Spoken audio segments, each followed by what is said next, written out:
Hey guys, how you doing? My name is Chris Van Buskirk. Today I'm going to talk to you about apparatus placement.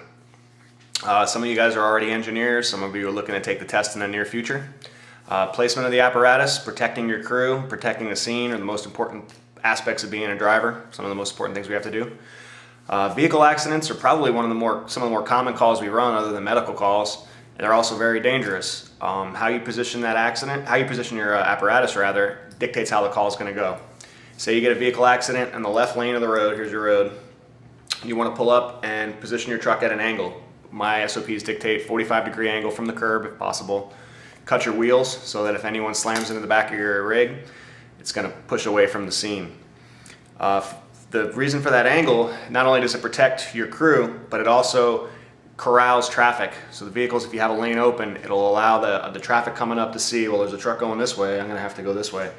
It just makes it easier to work around. We also have to put cones down. It's in my SOPs 150 feet upstream, and that's just another thing to protect your scene and corral that traffic away from you guys, away from the scene, away from your patient. Reflective vests are very important. I have officers that make us wear it over our bunker gear. Even if you have a bunker gear with the reflective tape, we still have to wear our vests. You know, you see it every day. There's people that, it's human nature, you want to see the accident, ooh, I wonder what happened there, is there blood?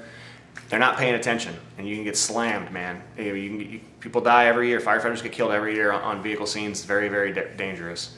On that note, with distracted drivers, at night, my SOPs dictate that once we have the scene, we're on scene, you leave the emergency lights on, but we kill our headlights because the headlights tend to blind oncoming traffic. Again, the scene's going to dictate whether or not you're going to do that. Sometimes you have to light up the scene. It is what it is. So, just very important, positioning. Vehicle fires. The way you position your truck, you want to have your pump panel on the opposite side. If I'm going to be pumping my truck, if there's a line on the ground, even if it's an extrication and we're just putting a line on the ground for that, it's not an actual fire. You want to position to where your pump panel is protected. You're on the opposite side, so if somebody slams into the truck, they're not slamming into you. Fires. So you pull up residential structure fires, and the ones we're all hope for every time the tones go off. Sometimes the closest hydrant isn't the best hydrant. If you remember, the collapse zone is 1.5 times the building's height. The building comes down and you're tagged in that hydrant, you may have just lost your water supply. So the closest hydrant is not always the best hydrant. Also positioning. Positioning is important on those fires. If you position too close to a hydrant, you're going to get kinks. Too far, you're going to throw more line down. It's going to take a longer period of time to tag into that hydrant. So positioning is important for that. You also want to leave room. You don't want to pull up directly behind another apparatus. Some of our trucks in my department, the ground ladders come out of the back of the truck. So if I position my engine real close to one of those trucks, they're not going to be able to get the ladders out. I'm going to get yelled at, and then it's just going to take a longer period of time to grab those ladders because they're going to have to go to another vehicle, or I'm going to have to reposition my truck if possible. So you always want to leave room for other vehicles. Leave room for vehicles coming down the road. You know how you place it. If you're dropping 5-inch, you're tagging from the hydrant to the scene, you're dropping 5-inch on the road, leave room for other vehicles to be able to pull up. The rest of the truck's coming in. Driving an aerial. Aerial placement is very important.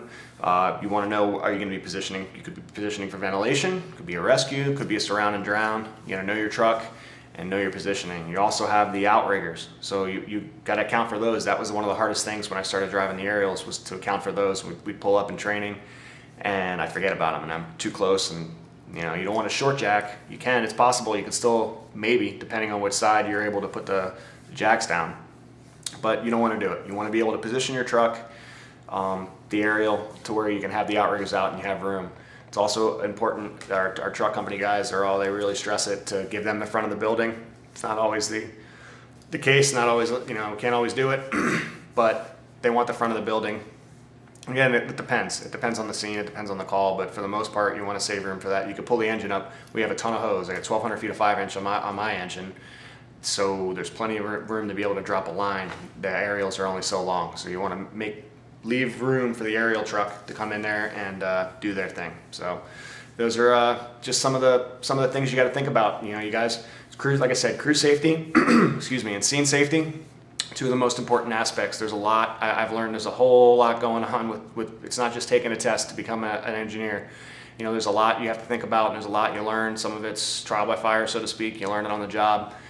Some of the habits you pick up, good habits, bad habits, but it's important to think about what you're doing when you're pulling up. Think about protecting your crew, because engineer is one of the most important positions on the fire ground, and it's a lot of responsibility. So apparatus placement's key, and it dictates how the calls are going to go. So that's it. You guys have a good one.